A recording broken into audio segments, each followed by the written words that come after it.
Greetings and welcome to episode 37 of Beyond Huaxia. I'm your host, Justin Jacobs. Today we are going to be talking about one of the darkest episodes in all of Chinese history, whether modern Chinese history or ancient Chinese history. That topic is the Great Leap Forward.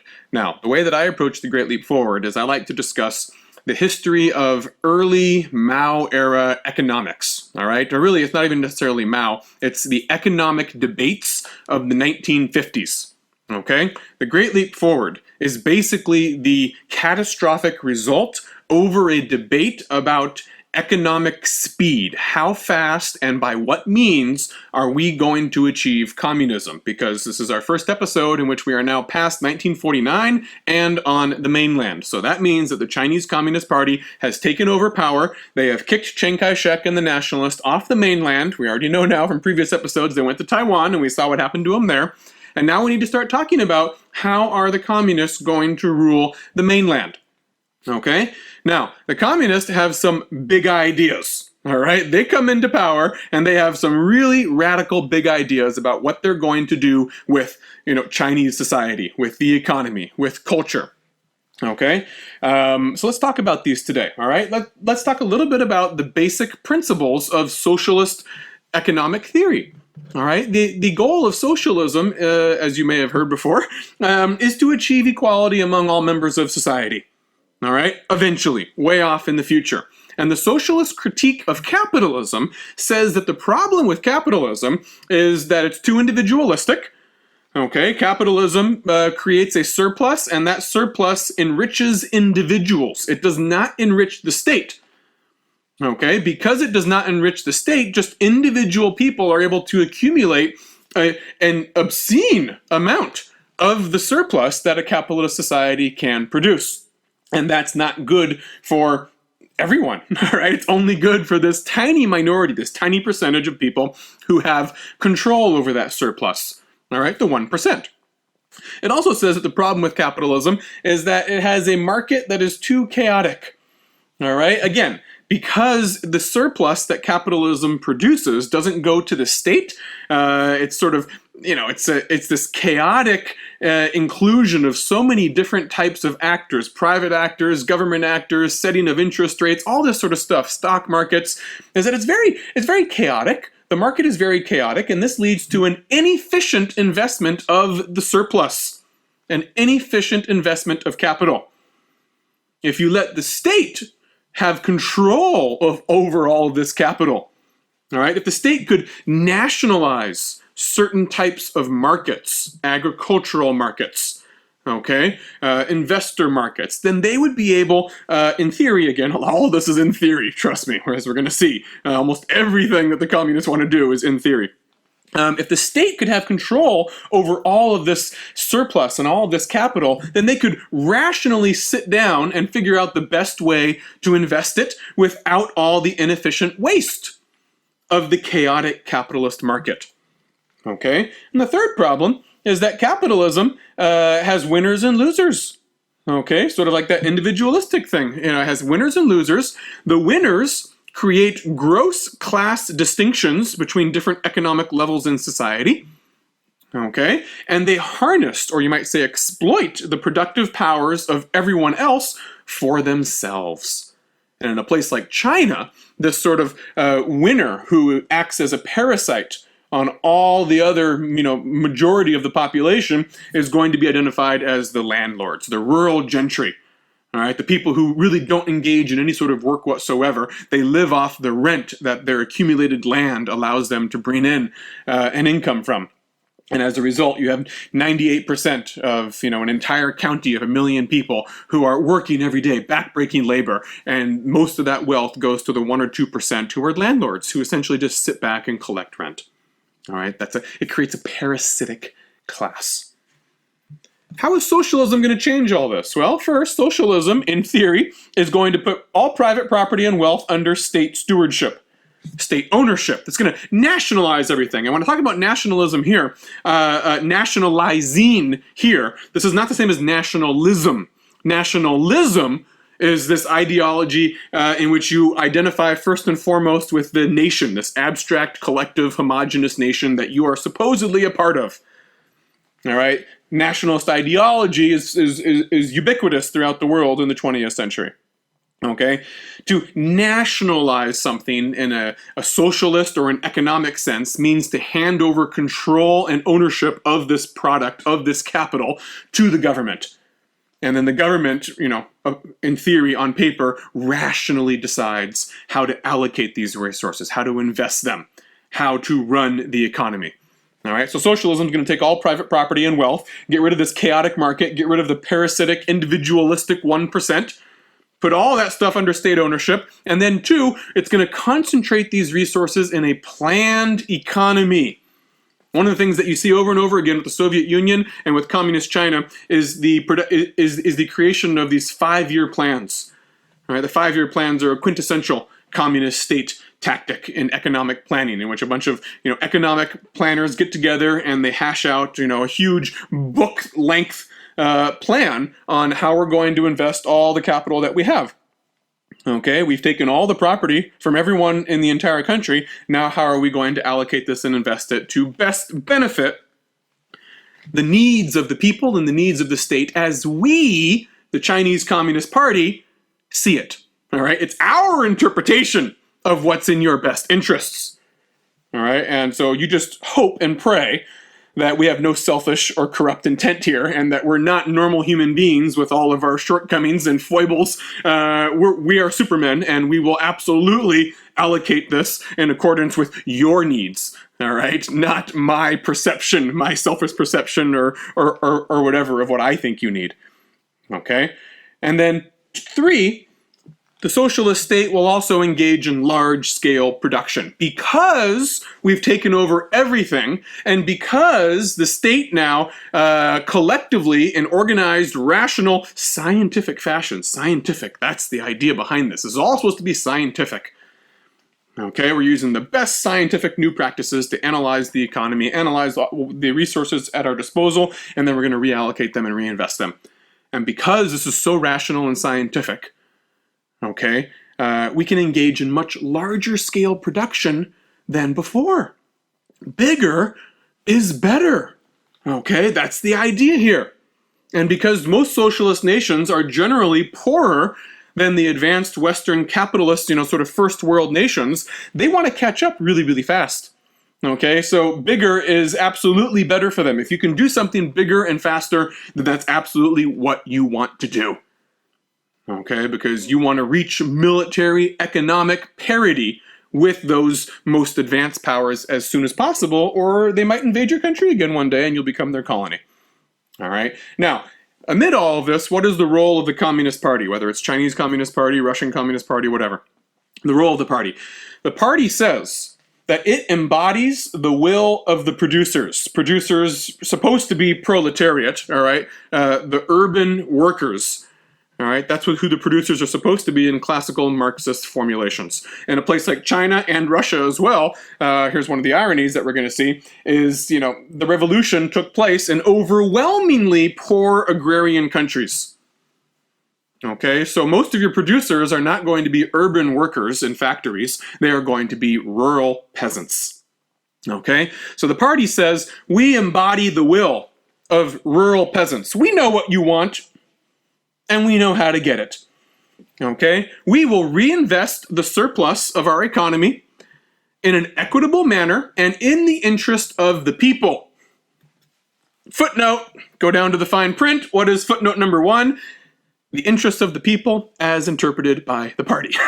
Okay? Always as interpreted by the party. This is not some faceless, neutral, objective, God-like machine, Han Fates' well-oiled bureaucracy in which there's no, human foibles involved.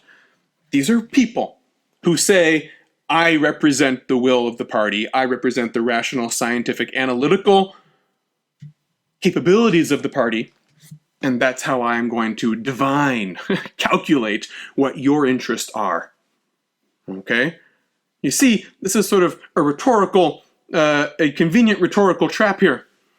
All right? When the party says that we embody the will of the producers, then it basically has constructed an iron-proof, a bulletproof armor against any criticisms from those people. How do you criticize people in power when the people in power have a monopoly in saying, I represent you? Right? We represent the collective will of the people. Well, if they represent the collective will of the people, then everything they do is infallible. And the people can't very well criticize them. All right, this is even more so in a society in which, it's an authoritarian society in which you don't have free media. All right, those criticisms are going to be few and far between. So, as the party interprets the interest and will of the people and rationally, scientifically reinvests the surplus of the economy, we're going to start making great strides, all right, in our economy. We're going to catch up to those Western powers really, really fast. And we're going to pass through the classical stages of history as laid out by Marx and Engels. We're going to pass these stages of history, fairly methodically. What are the stages of history in communist ideology? Well, you begin with primitive communism. That's way back when. That's like hunter-gatherers. All right, primitive communism, because most people are economically relatively equal in these, imaginary hunter-gatherer tribes 100,000 years ago. Okay, but it's just sort of by necessity. They don't have a whole lot of goods to go around, so inequality and exploitation of one by the other hasn't really arisen yet. All right, and then things move from that to a slave society. Slave society, that's like the most ancient civilizations, ancient Egypt, ancient China. These were slave societies. Okay, and then that sort of moved on to feudalism. All right, feudalism is going to be referring to sort of like the 1,000 years or so prior to the rise of the first Chinese Empire, the Warring States period. All right, that's what Han Feizi was trying to abolish. He was trying to say, no, we need a well-oiled bureaucratic machine in which people can be appointed to all their positions without any personal connections to the emperor. All right, we need to get beyond this sort of lord-king mentality in which the local feudal lords have this immense amount of autonomy. All right, things need to be much more streamlined and specifically defined in your roles. All right, that's a feudalist society.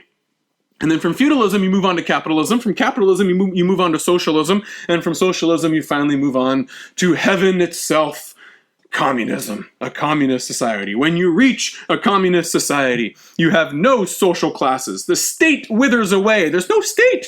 There's perfect equality all around. All right. Socialism, when you achieve socialism, you're saying you've basically gotten rid of social classes, but there's still a state. The state is still there because it still needs to manage the transition into communism. All right. And the state somehow is supposed to allow itself to wither away. All right. Good luck with that. People in power voluntarily relinquishing their power. Okay. Now, here's the problem, though. Communism was originally envisioned as something that was intended to take root in advanced industrialized states. Okay? Communism was, the communist socialist revolutions, they were supposed to take place in like Berlin or Paris or Manchester. All right?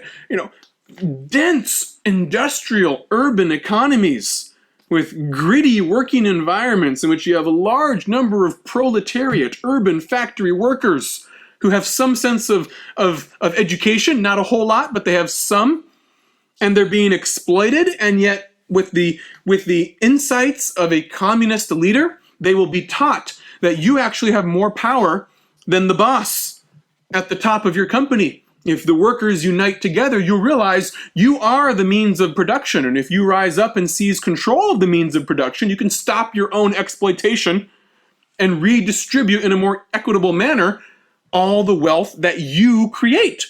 That's where communism was supposed to take root, is in those places. That is why when the Bolsheviks succeeded in their revolution from 1917 to 1919, when they came to power, they immediately said, Russia is not suitable for this. This is an overwhelmingly agrarian nation. We need to create a communist international, the Comintern. Remember, we talked about that a few episodes back, in which we're going to export the revolution to the countries where it's supposed to take place, because we don't expect that the revolution will survive in an overwhelmingly poor agricultural nation.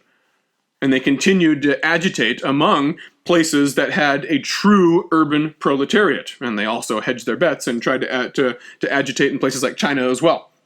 Eventually, quite successfully. Okay? But the great irony of the 20th century is that communist parties only seized power in heavily agrarian, relatively undeveloped states that were located on the margins of the capitalist centers of the world. Okay, how did they come to power? They came to power basically by taking advantage, all right, by being opportunistic and being able to ride the back of civil wars that tore their societies apart, heavily weakened the existing party that was in power or the government that was in power, and seizing power amid this sort of power vacuum. Think about it. In Russia, Lenin and Stalin and the Russian Communist Party seizes power in the middle of World War I. All right, in the middle of World War I, when the Tsarist government is already significantly weakened and there's already internal unrest against Russia's participation and losses in World War I. This is the environment in which they're able to take power in the middle of a war. Exact same thing happens in China. The communists have no chance getting into power while the nationalists were in power, while Chiang Kai-shek was in power, while there was relative peace and stability. All right, the communists, their fortunes started to rise during World War II, when the sitting power, Chiang Kai-shek's nationalists, continually gets bombarded by foreign powers on the battlefield. Right? And this is when the communists got really, really powerful in Yan'an, and then were able to eventually seize power after the war with the fatally weakened Nationalist Party. Okay? Why does this seem to be the case? Not only does it take place in poor agrarian countries, okay, it also takes place amid wartime, amid war. These parties don't seize power during peacetime. Okay? Because think about it, in a wealthy democratic country, there's pretty much zero chance that a majority of the voters are going to willingly vote into power a party that says we're going to redistribute the wealth of all the people. Okay? Those who are the 1%, those who are the 10%, those who are the 30% are going to use their overwhelming amount of economic and political resources to make sure that that outcome never happens. Okay? Thus, it seems that in the beginning, a communist party really only comes to power by forcibly seizing that power in a country without a tradition of democracy or citizen involvement in government, and which is overwhelmingly agricultural. All right, the great irony of the 20th century. They did not take power where Marx thought they were going to take power. Okay, among the urban proletariat of the wealthy, advanced industrial states. So, because this is the case, the Communist Party of China and Russia has to recalibrate their goals. They have to say, we're not in a position to do socialism right now because we haven't even really reached full-fledged capitalism. There was debates in China. Are we still a feudal society or have we reached full-fledged capitalism? And they thought, well, wait a second. We seem to be less advanced than the Western powers and we see them as capitalists, so we can't be full capitalist. But clearly, we're not entirely feudal either. We moved a little bit beyond that, right? And so they were seen as somewhere in between, semi-capitalist, semi-feudalist. All right, so they said, you know what? We need to get to capitalism first in order to overcome the liabilities of our agricultural base and our tiny urban proletariat. Very tiny in the case of China.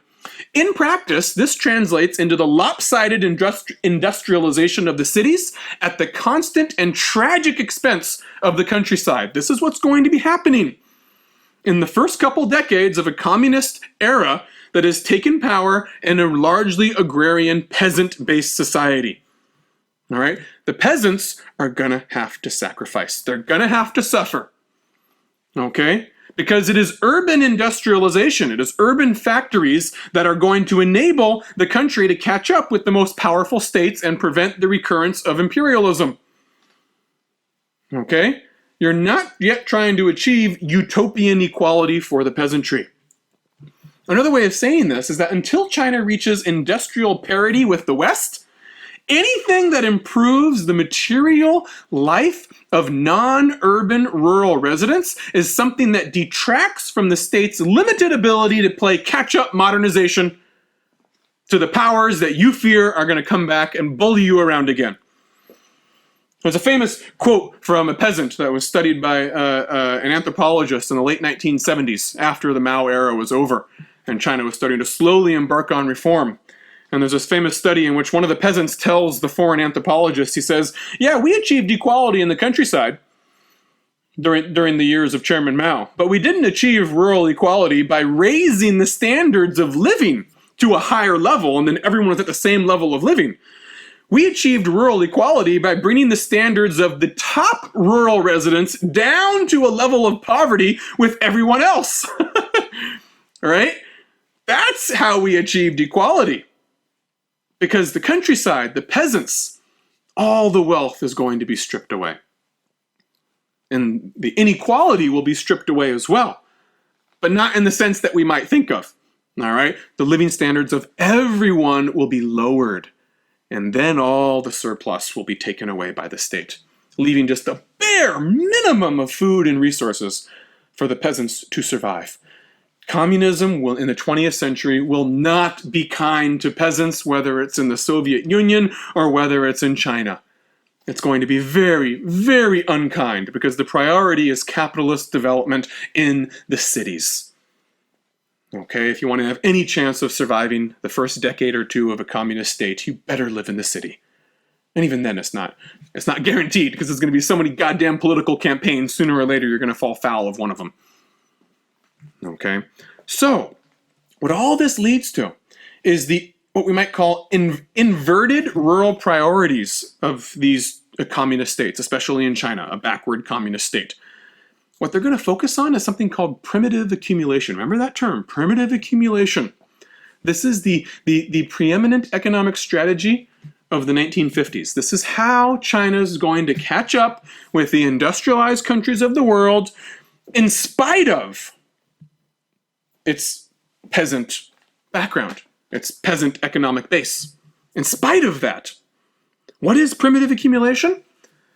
It's when you increase your agricultural productivity, okay, the agricultural produce coming out of the countryside, grain, rice, millet, sorghum, whatever. All right, you need to increase that as much as you possibly can, but not for peasant consumption. You're not growing all this stuff and then feeding it back to the peasants and saying, look, you're living off much better than you were before. No!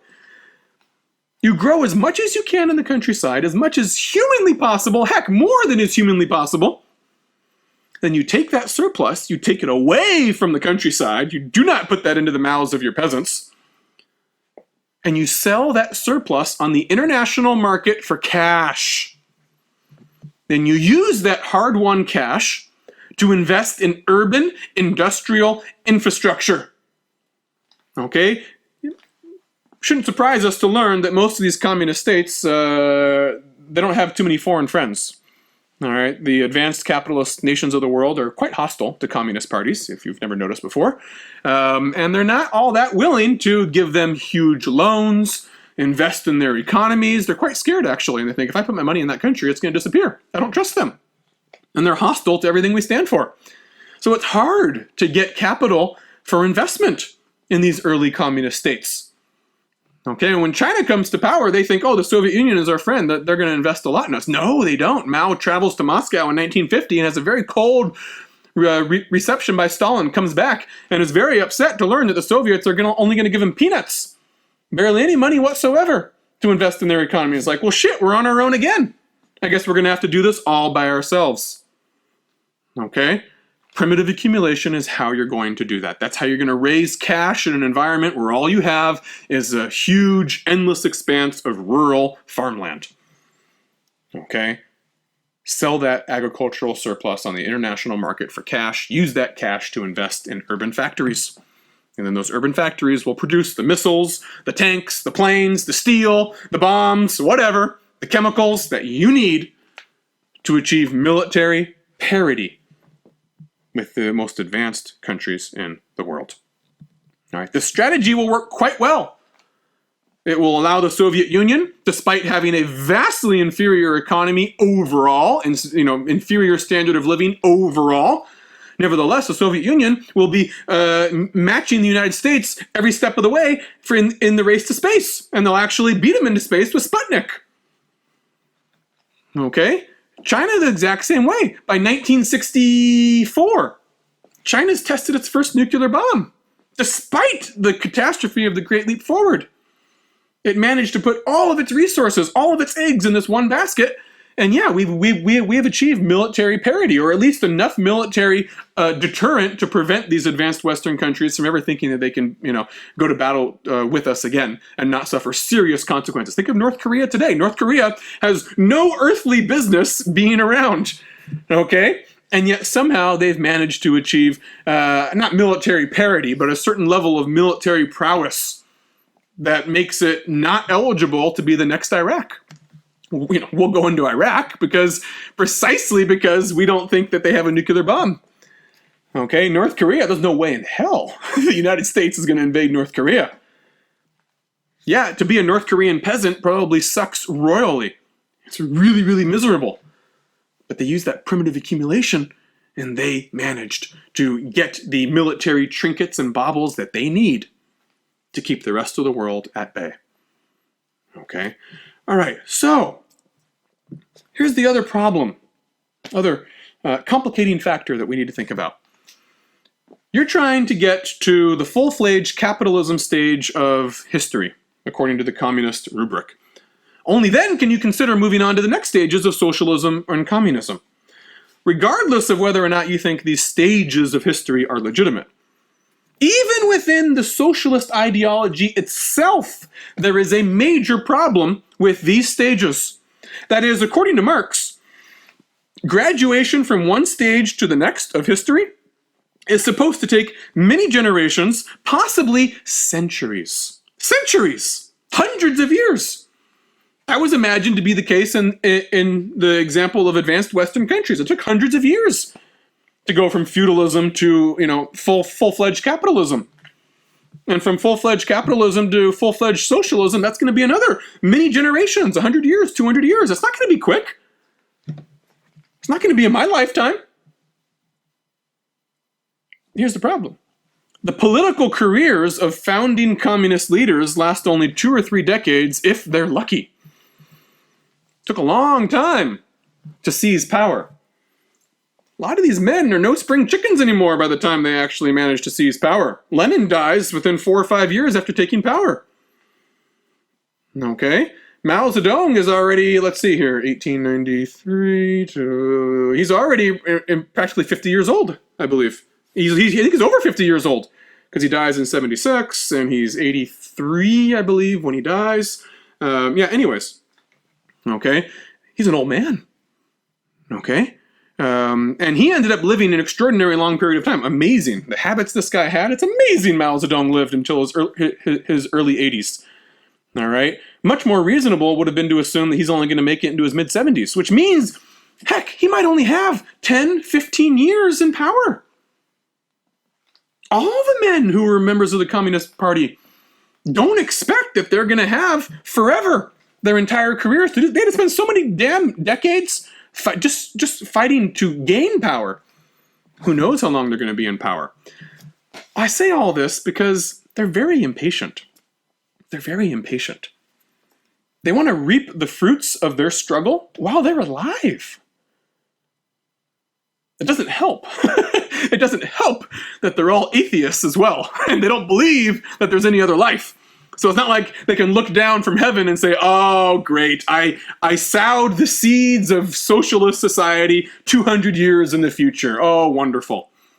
I take such great satisfaction from this. No! You die, you're dead. Worms eat you. You're gone. So any accolades, any satisfaction you're going to get has to be before you die, and you're already an old man. You cannot accumulate revolutionary credibility and merit and applause by being content with incremental gains. All this is to say is that they're going to move way too fast. And there's always an incentive to bend the rules of the stages of a Marxist history and say, you know what? We're special. Yes, Marx said it was going to take a long time to go from capitalism to socialism, but hell, we're the Chinese people. Aren't the Chinese people wonderful? This is nationalism now, all right? Which still exists in communist societies, even if they say it doesn't. All right, and nationalist ideology tells you that your nation is special. It's capable of doing superhuman things that other nations can't do, even though every nation says that about itself. All right, and so we're the Chinese nation. God damn it! Of course we can do this. Don't sell ourselves short. We can move fast. Marx never met a nation like us, and we're going to push through these stages faster than Marxist theory itself could ever justify. So Mao is going to claim socialism was achieved in 1956, 7 years after he came to power. Oh, it only took 7 years. Wow. Communism, he'll say, was achieved during the Great Leap Forward, 1958. Holy crap. 10 years from semi-feudalism, semi-capitalism to leapfrog over socialism and achieve communism? It's ridiculous. But it's what they're going to be incentivized to do. Okay, you didn't get to power by being conservative and making incremental gains. You waged a revolution, and we're going to continue that revolution. Political capital will redound to he who advocates a faster pace every time. It will encourage utopian visions and blind disregard for sensible restraints and checks and balances. Because we're special. And we need to get through these stages as fast as possible in order to catch up with the advanced industrial powers of the world. And because I'm going to die soon, and I want to make sure that I see the results. Okay? All right, so who's going to suffer? Well, we already know. The peasants are going to suffer. Let's get started with the suffering in the countryside. There's a lot of it to cover. First step, land reform. This starts about 1950 and goes on for a year or two. What is the goal of land reform? The goal of land reform is to gain the political support of 70 to 80% of the population that lives in the countryside, create goodwill among them, and hopefully release their productive powers so they will produce more grain and sorghum and rice than they ever had before. I think of this sort of like Hansel and Gretel. All right, you're fattening up the peasantry. You're the witch and you're fattening up the peasantry. The Communist Party is the witch in the candy cane house, okay? And they've got these peasants, Hansel and Gretel, and they're saying we need to fatten them up. And they don't realize they're being fattened up to be slaughtered one day. But we're going to fatten them up and gain their trust. They're going to like us. And then that's when we're going to be able to start leveraging our investment and fattening up Hansel and Gretel and start taking the fat, the flesh away from them and investing it where we really want to invest it. All right, so land reform. The first thing that's going to happen is you're going to eliminate the landed gentry, the landlords. Communism says that the Marxist ideology says that landlords are the quintessential parasitic class. They produce nothing, and yet they take all these resources away and they exploit a huge number of people. The landed gentry will be eliminated as a class during land reform. And they will be replaced with party representatives, often scantily educated men who go down and take over the administrative burdens of rural countryside units. All right, landlords have been around for thousands of years. Okay, and they are gone. They are gone. If they were lucky, they became a poor peasant and lost everything and would be beaten up by everyone else. They'd be a ritual scapegoat every single time some new Maoist political campaign rolls into town. That's if you're lucky. Heck, I don't think that's very lucky. I think it's more lucky to have the other fate, execution. Because that's pretty shitty just to be kept alive, to be beaten up every single time there's a political campaign and be blamed for everything. Okay, over 1 million landlords will be executed during land reform. Don't think this is a tea party. Mao Zedong very famously said, revolution is not a tea party. People will die, blood will be shed. Over 1 million landlords learned that very, very quickly after the Chinese Communist Party came to power. So what do? They go in there and they need to identify the social classes in the countryside. And here's what they come up with. Communist statisticians, analysts go out into the countryside and they say, based on our calculations, this is what we figured out. Landlords represent about 2% of the population in the countryside, and yet they own and rent out about 30% of the land. We also then have, below them, rich peasants. Rich peasants are about 4% of the population. They own some land, and they hire labor, because they can't farm all their land just with their family. They have to actually hire laborers. Incidentally, Mao Zedong's own family will come from a rich peasant background. Rich peasants are about 4% of the population, they say. Pretty rare still to find a rich peasant. And don't be thinking about rich peasant as, ooh, they're rich. No. Rich relative to the other peasants. If you or I were to be transported and go back into the countryside and try to live, as a rich peasant, we wouldn't last 2 days. Okay? It's still incredibly crude, filthy, deprived life by our standards today. Okay, it's just relative to middle peasants and poor peasants and landless peasants, which are the other social classes that were identified. Middle peasants were by far seen as the largest social class, economic class in the countryside. 80%, they said, 80% of the entire rural population is a middle peasant. They have a minimum amount of land to subsist on, and they neither rent their own labor out to others or hire other people to work on their land. They have just enough to farm themselves and survive so long as there are no droughts or floods, which obviously are going to happen. Life in the countryside is very precarious, as we've seen in some of the late imperial China episodes that we've talked about. And then finally, you have poor peasants and landless peasants. About 14% of the countryside, they said. These people generally have no land, and they have to rent their labor out to the rich peasants or the landlords. Okay? So what they say, we're going to eliminate the landlords entirely. That's 2% of the population, but 30% of all the land. And then give the land of that landlord class to the poor and landless peasants at the bottom of the social hierarchy. The bottom 14% will get 30% of the land redistributed among them. Okay? And within a year and a half, nearly half of all arable land in all of China is redistributed. Roughly 60% of all peasants got something during land reform. Something. All right? That's a good way to create goodwill among the population. More than half of everyone got something that they didn't have before. Everyone likes to get something, especially if you have almost nothing. Right? What this creates then is a massive class of small peasant capitalist proprietors. Remember, socialism, communism, nationalization of the grain market has not happened yet. This is not socialism by any measure.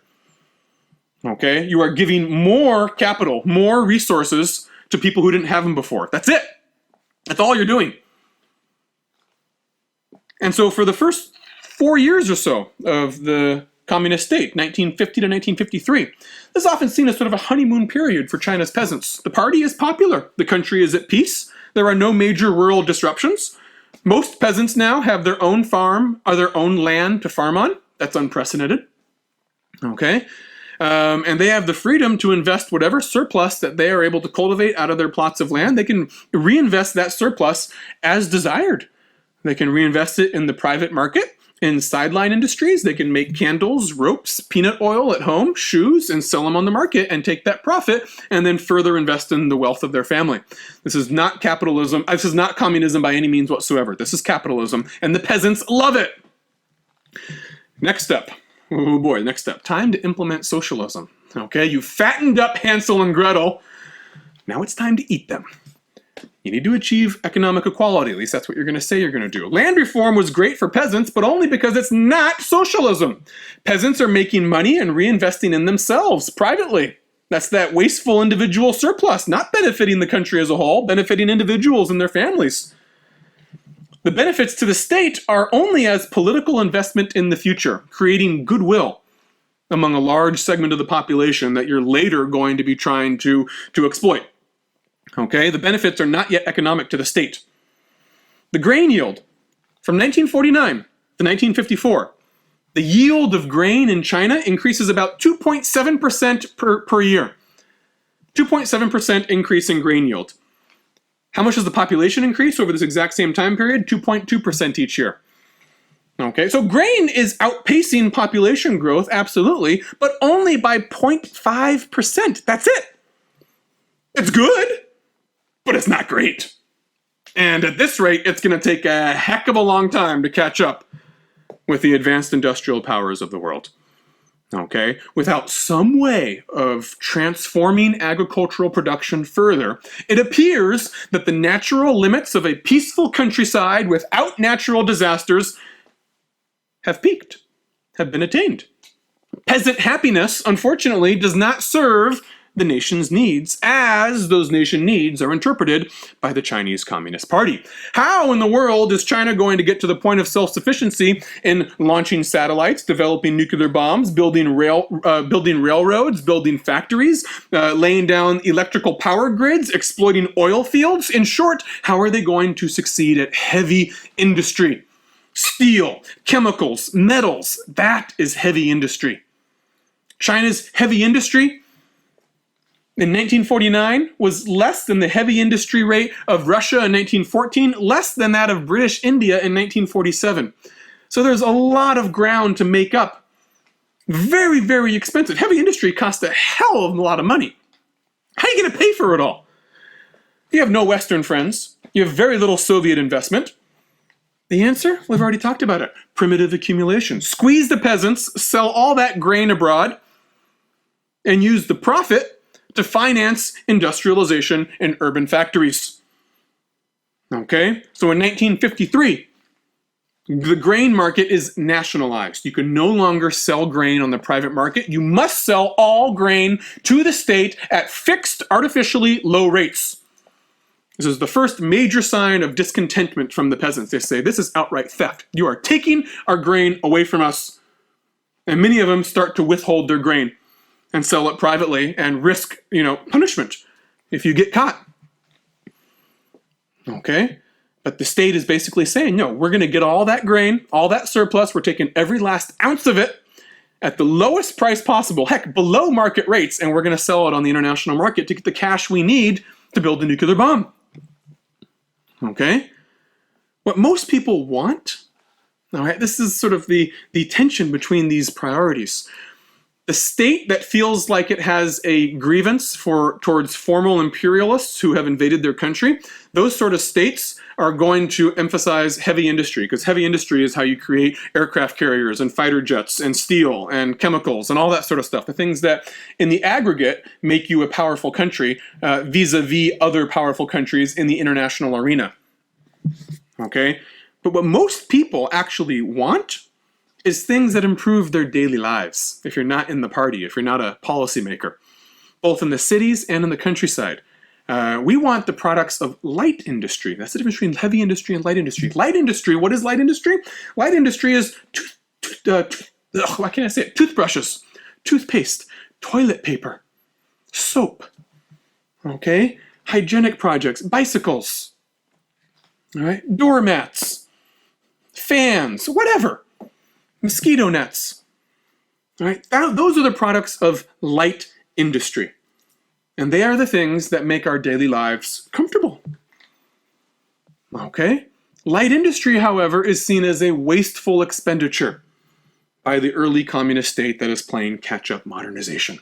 It makes people happy, but it does not shrink the gap between you and the countries you're trying to catch up with in the international arena. Heavy industry is very abstract. It's very abstract to the daily, your daily citizen. Light industry is not.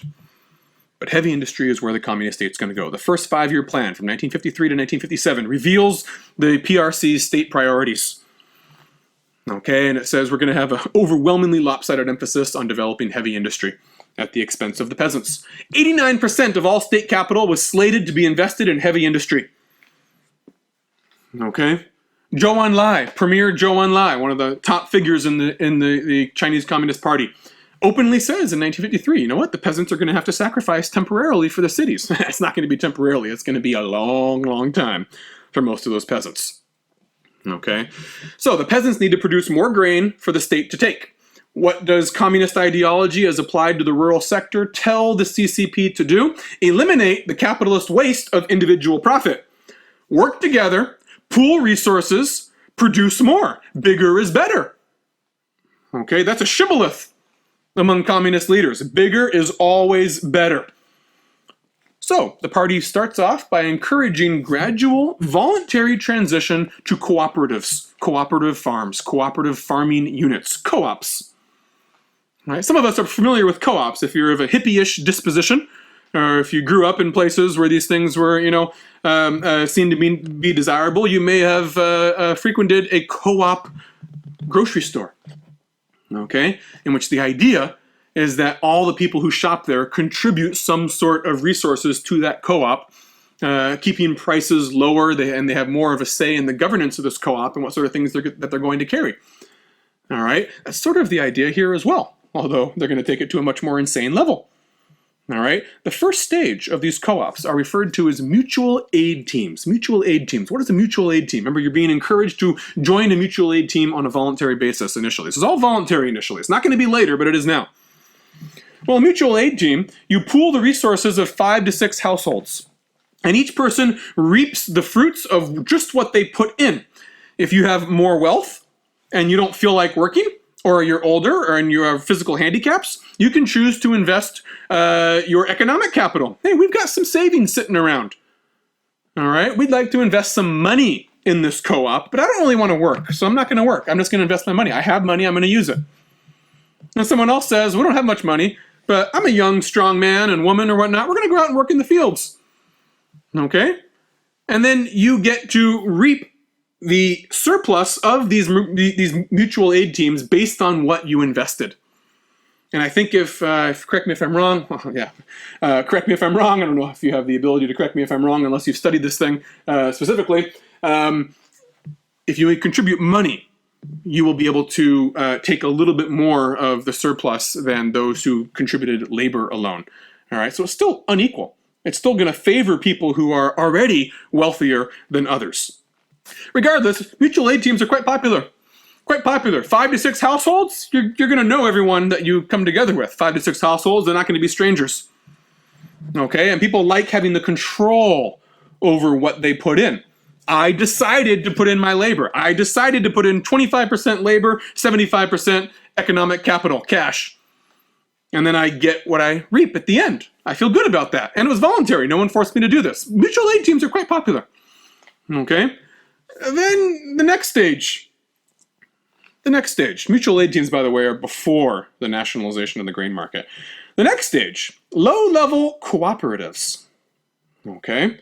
Low-level cooperatives are about 25 households. Can be a lot more strangers here, or at least people that you don't know too well. Still part capitalist, but you're increasingly part socialist now. There are going to be limits on the amount of land or wealth or labor that you contribute to the low-level co-op.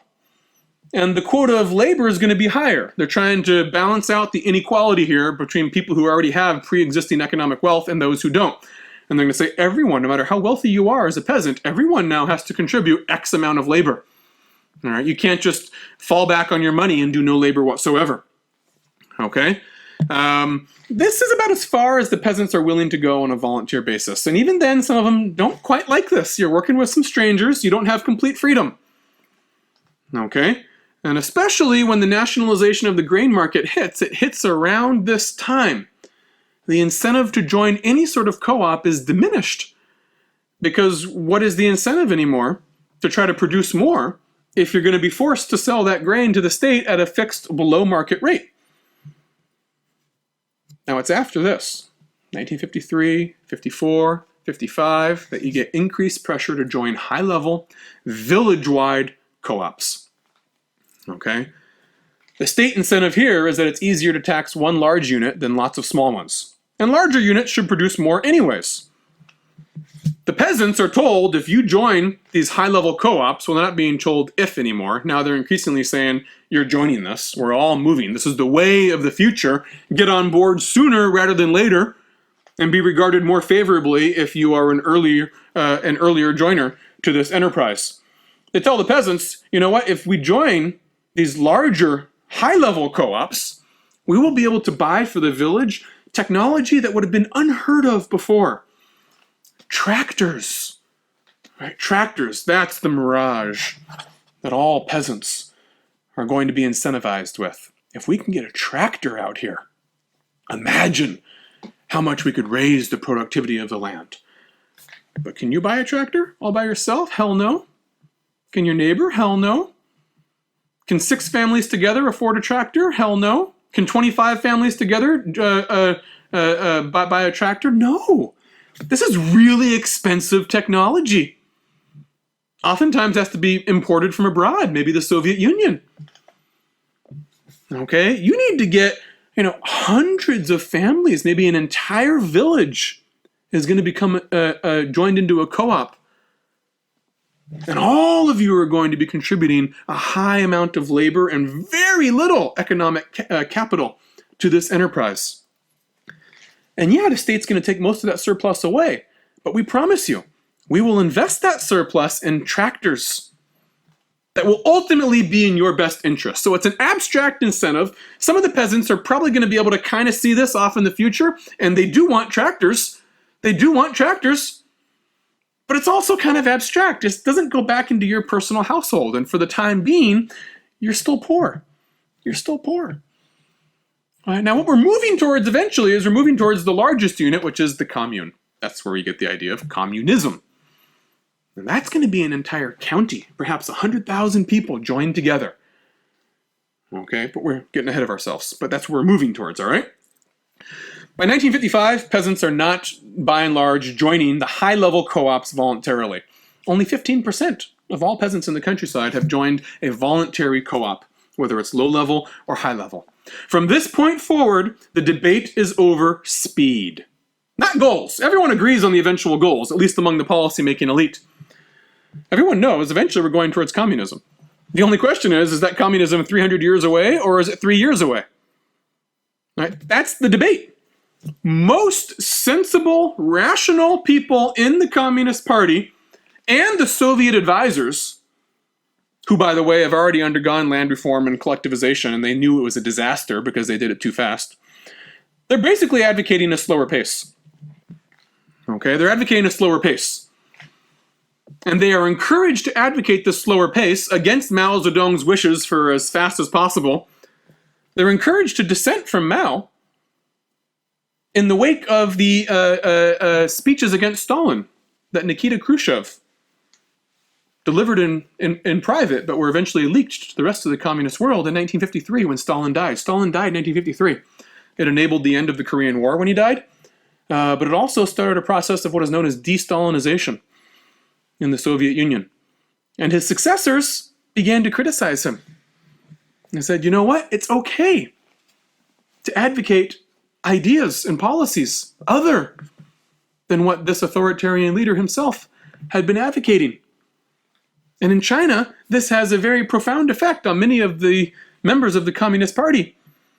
When they start to think, you know what, Mao's idea is about going as fast as possible, what sort of basis does Mao have to make these judgments? Is he an economic specialist? Does he have training in economics? No.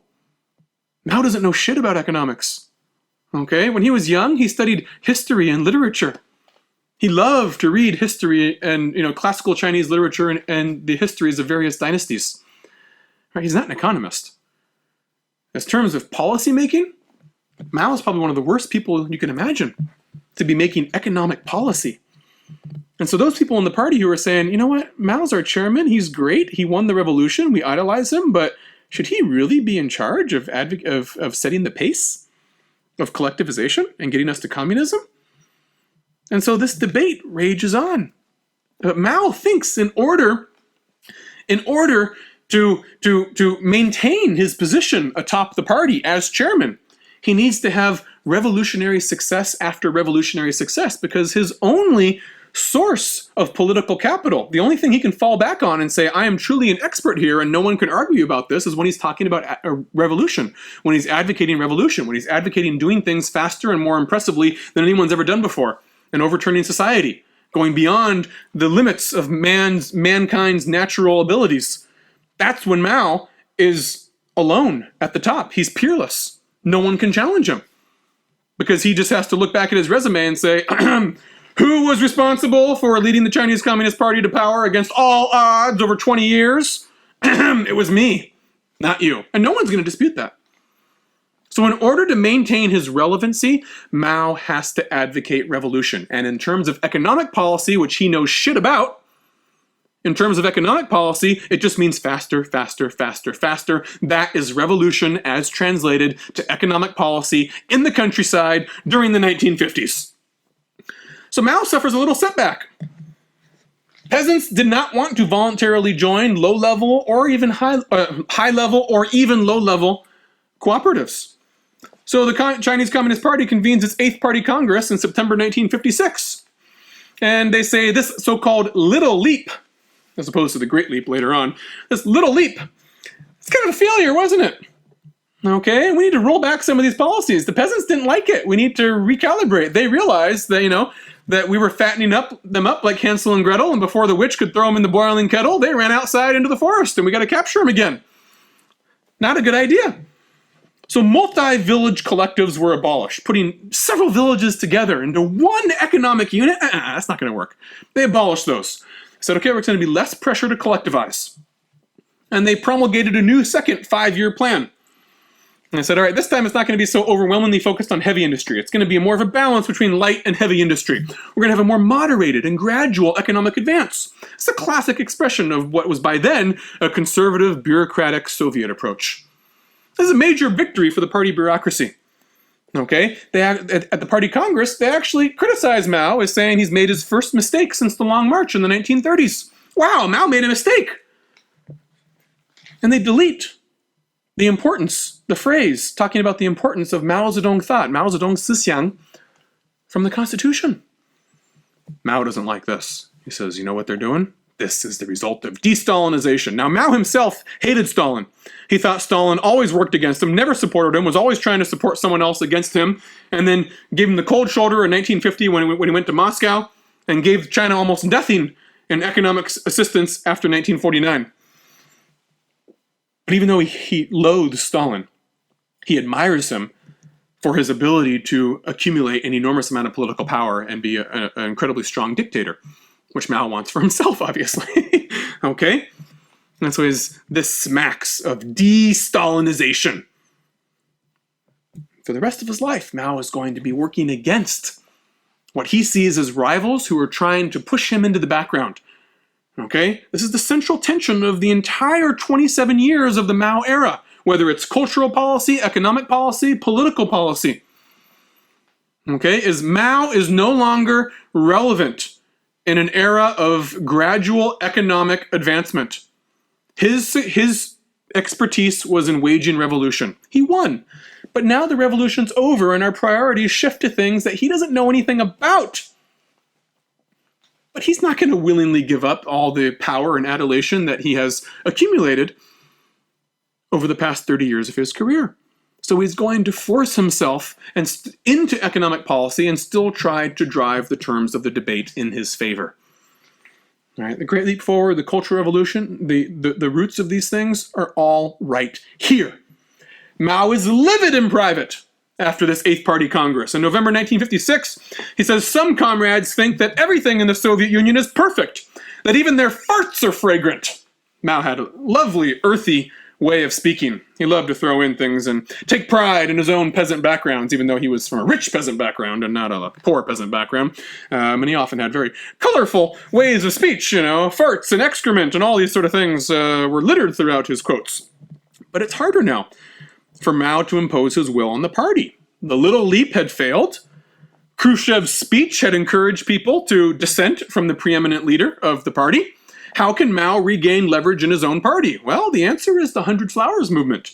The 100 Flowers movement originated in early 1956 to encourage educated people to work for the party. Intellectuals were suspicious. Are we going to be welcome to join forces with the new communist government? Are they going to solicit our advice? We're really educated. We have a lot of experience. Do they care about the opinions and advice of experts like us? And so in early 1956, in order to sort of gain the trust of some of these intellectuals, the party disseminates the slogan, let 100 flowers bloom, let 100 schools of thought contend. It's an ancient phrase that goes back to the Warring States period, in the age of all those philosophers and whatnot. It's not a phrase that they invented. They're reviving an ancient slogan for new political purposes.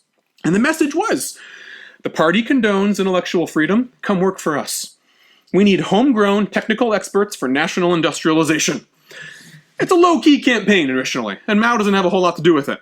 All right, the intellectuals are rightly suspicious. They fear retaliation. They think it's a trap. All right, they're intellectuals. They're smart. They get it, and they're right. Eventually, it's going to turn into a trap. Okay, but they think it's a trap. Most of the party cadres are against this as well. They don't like the idea of soliciting criticism and feedback and input from people who aren't even party members. Most of these intellectuals are not party members.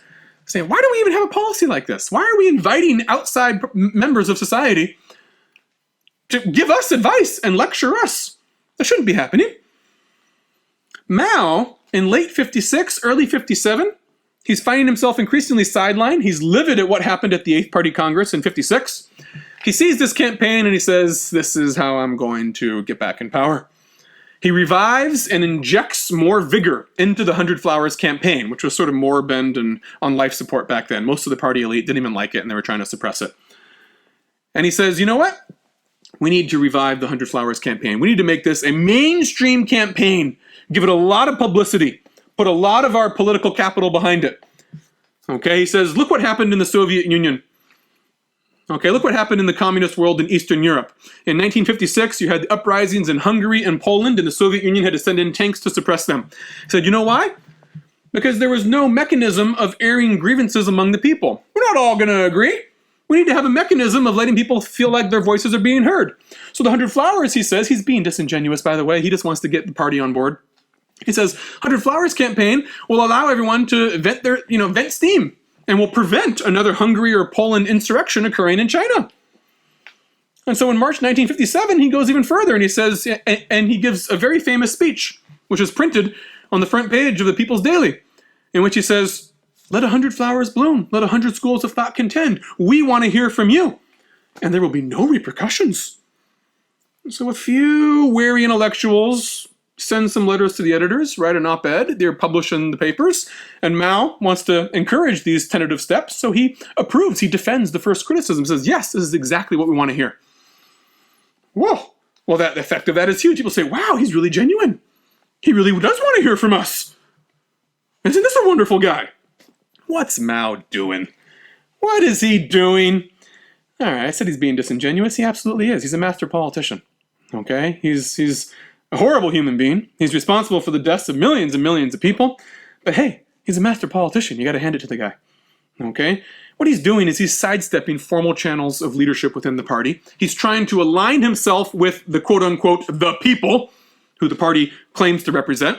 And he wants to criticize the party bureaucracy from outside the bureaucracy. Okay? He totally thinks, this is it. This is what he's trying to do. He totally thinks that when he solicits criticisms and advice from outside the party among intellectuals, that they're going to be on his side, that they're all going to be saying that the party bureaucracy has gotten too staid, they're going too slow, China's better than this, the Chinese nation is spectacular, we can move much faster. He thinks they're going to be on his side, and they're going to give him ammunition to go back against his opponents in the Communist Party and go faster towards communes. He wants to revive the Little Leap. Okay? This is his response to the September 1956 Congress. If he can't win within the system, he goes outside the system. And Lord, he's going to do this several times. Okay, he's going to do this most tragically in the Cultural Revolution, in which he goes outside the system and brings on board millions and millions of young kids. of young kids to help him destroy his enemies in the party. So in May 1957, the intellectuals, emboldened by Mao's defense of the first criticisms in March and April, they respond in force. And oh, how do they respond in force? Mao had no idea what was coming. He was totally blindsided. What did they demand? Constitutional freedoms. They said, we need freedom of speech, freedom of press, freedom of residence. You keep on telling us where we can live and assigning us to jobs. We have no freedom to move around the country. They criticized the privileged lives of party cadres who are living it up. They say, we don't like suffocating party oversight and these ridiculous political campaigns that you're constantly forcing us to involve ourselves in. The Communist Party shouldn't have a political monopoly throughout the country. They criticize everything. Mao and everyone in the party is floored. They're flabbergasted. Oh my God. We thought we were pretty popular, but these intellectuals are really taking us to town. These are wide-ranging critiques. And in June, there's violence. Some of the students even occupy university offices and hold officials hostage. Oh, Mao apparently miscalculated. So now he's going to turn it to his advantage. Okay? He miscalculated that they were going to be on his side and he was going to be able to use the intellectuals as ammunition against his own enemies, but he's still going to be able to salvage the situation for himself. It's a cruel salvage, but it's a salvage. His response, he initiates the anti-rightist campaign in June 1957. This will go on for a year. Mao hoped that the criticism would shake up the party in his favor. Instead, the criticism of the 100 Flowers movement questioned the right of the CCP to rule China at all. Totally not cool. Once the degree of discontentment is clear, Mao decides to strike back. And he tells his party members who are livid with him, how could you do this? How could you openly subject us to the criticism of our enemies in society? Outside the party, they aren't even party members, for God's sake. He says, let it continue. This is my plan all along. I'm exposing poisonous weeds. He says, this is my plan all along. I was always going to do this. I'm exposing the poisonous weeds. And the anti-rightist campaign kicks off in June 1957, and Mao says, the people abused their privilege. They created the specter of anarchy. A different version of Mao's speech from March 57 is republished in the People's Daily. And this one sounds very different. And it justifies the crackdown that Mao entrusts to Deng Xiaoping. This is going to be Deng Xiaoping's first big major political task that gives him a little bit bigger of a profile within the party. Deng Xiaoping will be tasked with the anti-rightist movement crackdown. How many people will be cracked down upon? 550,000 people will be labeled as a rightist. You do not want to be labeled as a rightist in a communist society. A leftist is great. You want to be on the left side of the political spectrum. Okay? And there's going to be a saying during the Mao years. Leftist errors can be forgiven, but rightist errors are a crime. All right? Rightists are criminals. They are traitors to the party. Leftist, too much leftist enthusiasm can be forgiven. It may lead to disaster. It will lead to disaster. But those are crimes of passion, all right? Those are sins of passion. But to be a rightist is to be treasonous against the party itself. So being labeled a rightist is a very serious thing during the Mao years. And these people who were labeled as rightist, widespread suicides, imprisonment, or being sent to labor reform for sometimes up to 2 decades. I say these things, and it sounds so casual as I say them. I don't want them to sound casual. Each one of these is incredibly sad and momentous. Suicide. People killed themselves. Thousands of people killed themselves because they were labeled a rightist, lost their job, lost their salary, shunned from their work unit, from society, criticized every day in struggle sessions, imprisonment, sent to jail, where conditions are not all that great, or sent off to labor reform. Can you imagine being sent off to labor reform? It's backbreaking work. You'll probably die there too, but if you don't, you're going to come back a broken man, spiritually and physically. And that labor reform could last for a heck of a long time. Okay?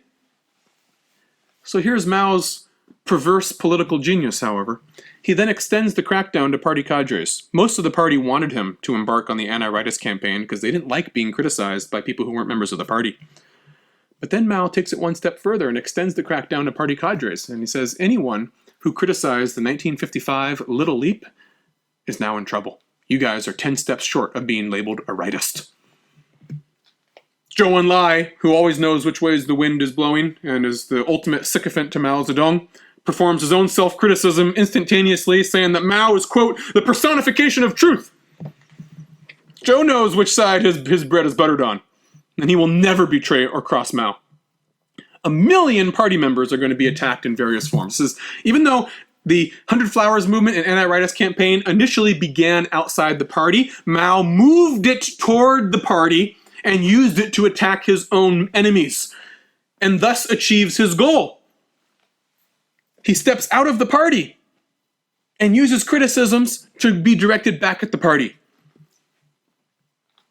Now no one, either inside or outside the party, is willing to oppose him in fear of being labeled a rightist. This is where you get your plunge into utopia, the tragic plunge into utopia. Mao is now free to promote a new agenda without fear of dissent. What agenda do you think he's going to advocate? All right, quick pop quiz. Obviously, he's going to go back to what he was already doing beforehand, as fast as possible to get to communes. He says, quote, anyone who opposes rash advance is 50 meters away from being a rightist. Rash advance. He's saying rash advance is a good thing. To go forth and try to achieve things in a rash manner. He's openly saying we need to be a little crazy here. Okay? Too many numbers, too much calculations, too much conservatism, too much intellectual waiting around and whatnot and looking at all of our numbers and making sure everything's just perfect. We can't wait for that. We're better than that. Let's draw upon our spiritual reserves of the Chinese nation. We can do so much better than this. And he says, we're going to surpass Britain in 15 years in steel production. Okay? That's an absurd claim. There's no way China's going to do that. But he says they're going to. And then later on, he'll say he'll downsize that to just 3 years. And he says, here's how we're going to start our advance to communism in just a few years. The Great Leap Forward. We achieved socialism with my little leap in 1956. Some members of the party didn't acknowledge that. They were rightist traitors from inside the party, and we purged them now. And now we're going to continue from a little leap to a great leap. We're going to overcome the technological backwardness of China and our economic constraints through sheer human willpower and labor. Okay, we're going to substitute labor for capital. We're going to substitute boot camp training in the field for professional technocrats. And as he's traveling around the country, he lets these wishes be known that he wants to move faster and faster. And this is what a good politician does. They never put their name indelibly associated with a very clear policy. You never do that if you're a politician, because then if that policy fails, you go down with it. What he does is he gets other people to advocate policies for him, and then he just says, that sounds like a good idea. And then everyone else says, oh, the chairman said that sounded like a good idea. Let's all strive to do that and gain his favor. But then when that fails in turn, the underlings go down, not necessarily the guy at the top. His prestige will be docked a little bit, but he's not going to be totally taken down by that. That's what a good politician anywhere in the world at any time period does. Okay, you have fall guys, essentially. And so Mao travels the country on a special train, and he stops at various provinces where the local party secretary comes out, and they say, I hear this is what you want us to do. You want us to go faster and faster, come up with ingenious methods to increase agricultural production through sheer human willpower. Not necessarily through, gradual investment in technology and whatnot. And they say, look what we've done. We've created communes here. And look what our commune looks like. And it's all staged. They make sure it all looks great for Mao because they're trying to impress him.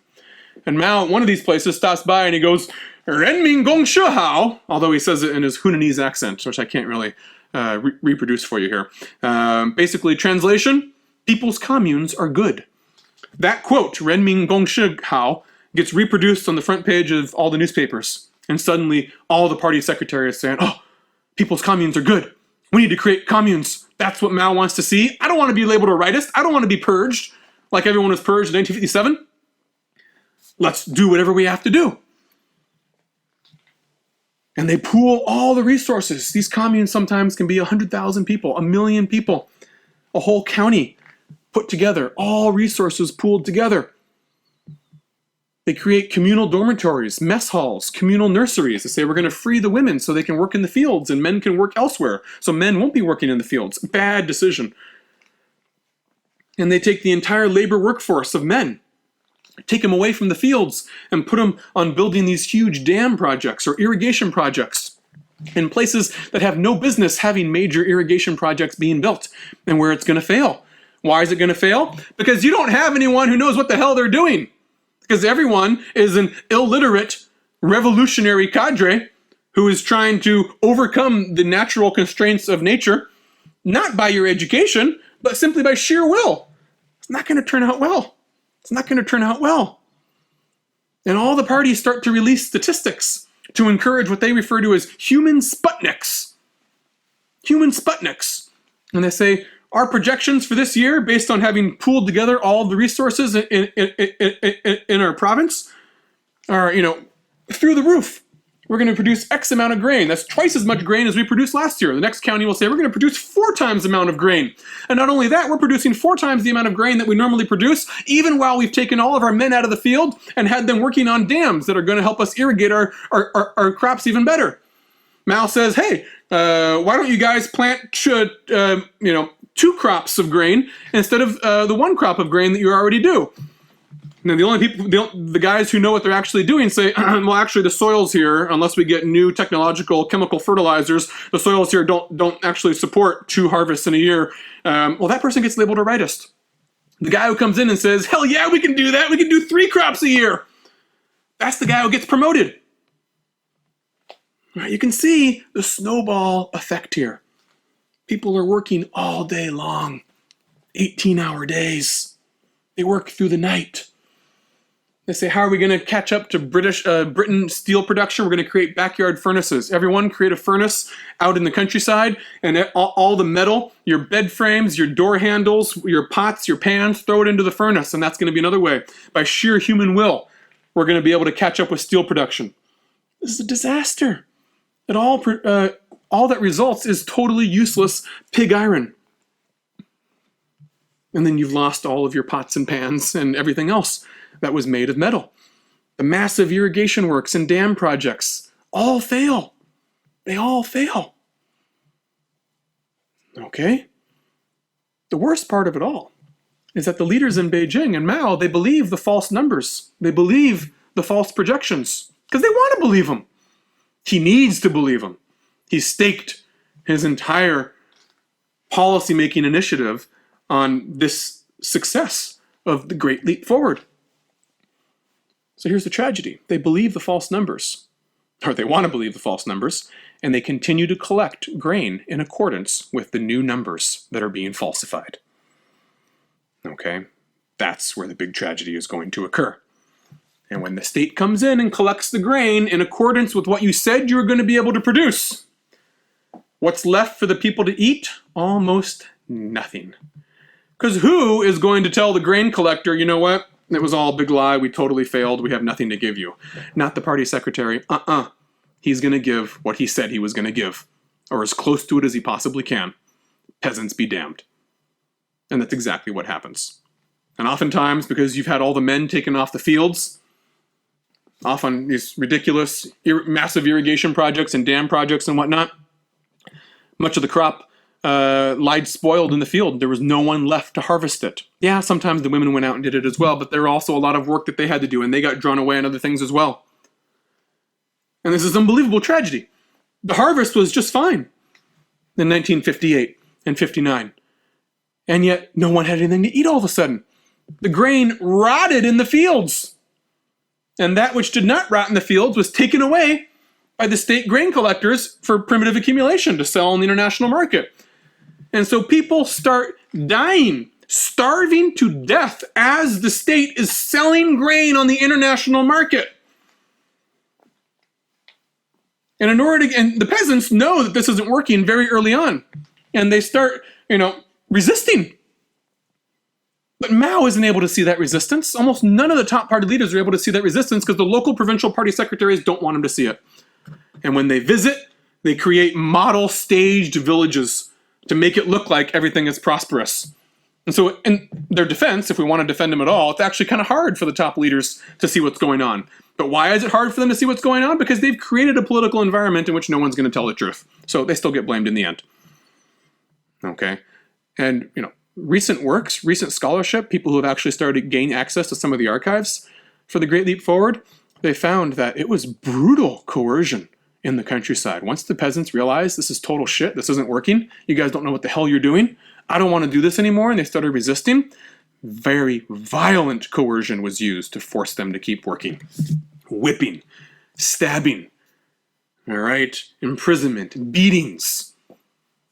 And in these context of deprivation, horrible things happened. When people started starving, they resorted to cannibalism. They did. 1950s in China, people were eating other people. This is ridiculous. Okay? Women would be forced to prostitute themselves to those who still had power, party secretaries and whatnot, and their henchmen to get a little bit of food. Rapes are widespread. It's a total disaster. Now, the party elite does start getting some inkling that things aren't all that great. Some of the cadres have made trips down to their home villages, and they've gotten a glimpse of the real scene behind the staged model picture that the local party secretaries are giving to the central elite. Mao himself also does that. He goes to his home village of Shaoshan in Hunan, and he says, it's the only place I'm going to get the truth. And he talks to some of his old family members there in the old village, and he finds out, this isn't going too well. It's not going too well. There's a lot of lies being circulated. And remember, most of the peasants, they don't blame Mao. They think that Mao is infallible. Of course, he would never do this to us. It must be due to treacherous servants, treacherous party members who are lower down the rung. And if only Mao knew what was going on, boy, he'd save us. That was a widespread sentiment. So by late 1958, there are signs that there is some trouble. They don't know the worst of it, but there is some awareness in Beijing that things aren't going all that well. And there's a party conference at the city of Wuhan in December 1958. And the party starts to vote to say, you know what, let's not go so fast on this great leap forward. All right, we don't want maybe rash advance and these utopian dreams aren't the best slogans. And Mao decides, okay, I'm going to give up the head of state. He's both the chairman of the Chinese Communist Party, that's the real powerful position, but he's also the head of the government. And he says it's sort of a token concession. All right, I'll give up my head of state. He was already going to do that anyways. And he gives it to Liu Shaoqi. Liu Shaoqi, the second most powerful man in government. Mao's going to have him arrange the conditions that lead to Liu Shaoqi's death during the Cultural Revolution. But for now, Liu Shaoqi takes over as head of state. And Mao complains after December 1958, they treated me like a dead ancestor. All these wonderful quotes. Treated me like a dead ancestor. Soviet farts are better. At one point, when he's trying to criticize all the people who are saying, go slow, we can't go, get to communes this fast, he criticizes them and says that they're like women with bound feet. That's the ultimate insult. Not only is he saying that men are women in a patriarchal society, he's also saying bound feet. That's from the old feudal society, right? Like you're all like women with bound feet. The Chinese nation is better than that. And by summer 1959, the communes are hollow administrative structures. Communal mess halls have been abandoned. Peasants just openly rebel and start tilling their private plots and recreating a black private market.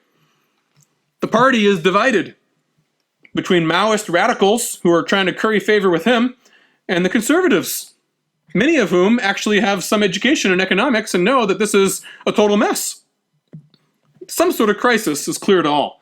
So the party convenes a new conference known as the Lushan Conference in July 1959. This is a major turning point. Minister of Defense Peng Dehuai has himself made a trip to the countryside and learned some of the truth of what's going on. So at the conference, in which is supposed to be a conference in which open, frank discussion is held among party elites on how they can mitigate the worst excesses of the Great Leap Forward and consolidate the gains and make it still a wonderful Great Leap Forward, Peng Dehuai decides he needs to write a private letter to Mao to tell him what he's seen and make sure Mao knows this is serious. Seriously bad stuff is happening in the countryside. Peng Dehuai, he's known as one of the most frank, honest people in the party, one of the few people who is willing to confront Mao. He writes this letter, handwritten private letter, gives it to Mao. Mao reads it and immediately turns it into a political tactic. He says this is a conspiracy to push him aside as chairman of the party. He takes Peng Dehuai's letter, has copies made, disseminates that letter to all the cadres at the conference, and orders everyone to criticize. Well, he gets up and criticizes it himself, and then that sets the tone. Again, this is Mao has come down on a criticism of the only person who has been willing to openly criticize the Great Leap Forward to Mao. And Mao famously says here, if you guys don't want to follow me, I'll go back to the countryside and I'll form a new guerrilla army, a new red army, and I'll overthrow the Chinese Communist Party. Well, with the gauntlet being thrown down like that, how do you think everyone's going to respond? Peng Dehuai is purged from his position as Minister of Defense. Lin Biao will take his place. Lin Biao, get used to that name, going to play a major role in the Cultural Revolution. Peng Dehuai's followers are purged. And at the end of the conference, August 26, 1959, the party adopts the revolution, reaffirming the general correctness of the Great Leap Forward, restoring the communal mess halls, and criticizing right opportunists like Peng Dehuai. It's exactly the same as what happened after the anti-rightist movement. Now who's going to criticize? There was an opportunity to roll back the excesses of the Great Leap Forward. It was only 1 year in. The mass starvations and deaths had not happened yet. And now it's going to be full-fledged. All the things that were going on in 58, the inflated quotas, diverting the workforce from the farms, backyard steel furnaces, it's all going to re-accelerate to a ridiculous degree. The result is that the Great Leap Forward will continue tragically for 2 more full years. Peasants, many of them are in open sabotage and they're being met with violence to do what they're being told to do, which they know is going to result in their death. The final numbers almost defy description. It is now thought that as few as 20 million, but perhaps as many as 40 million people died unnatural deaths that would otherwise not have occurred if the Great Leap Forward did not occur.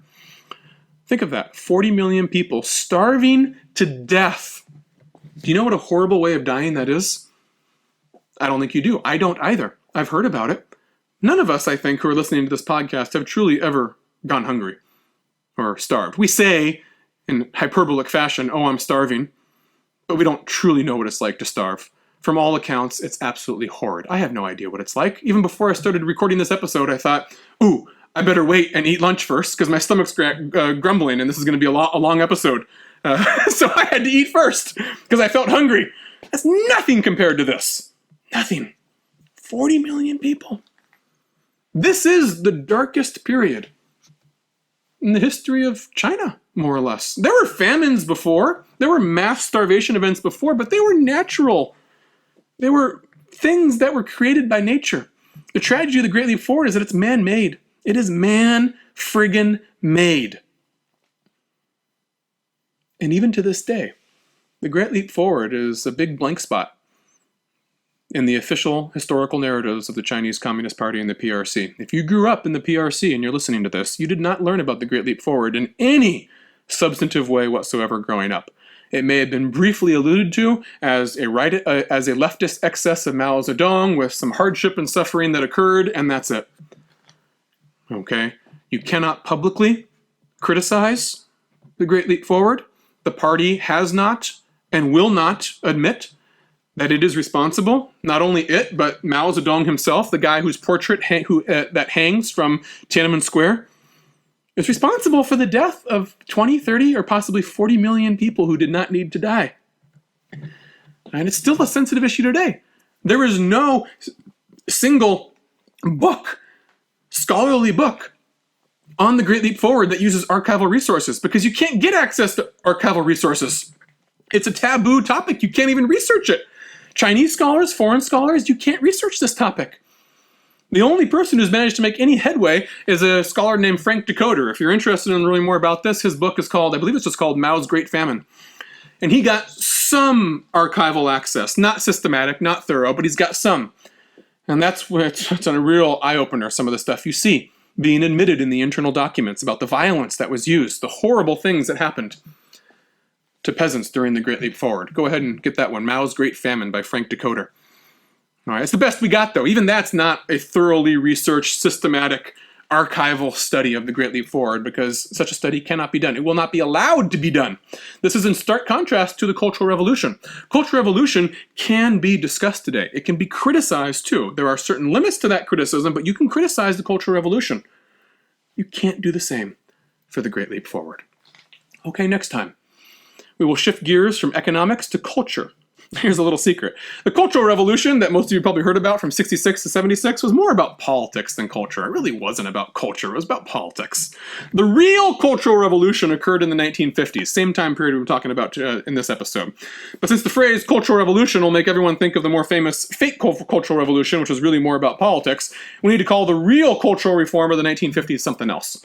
So we'll call it intellectual reform under Mao in episode 38 of Beyond Huaxia.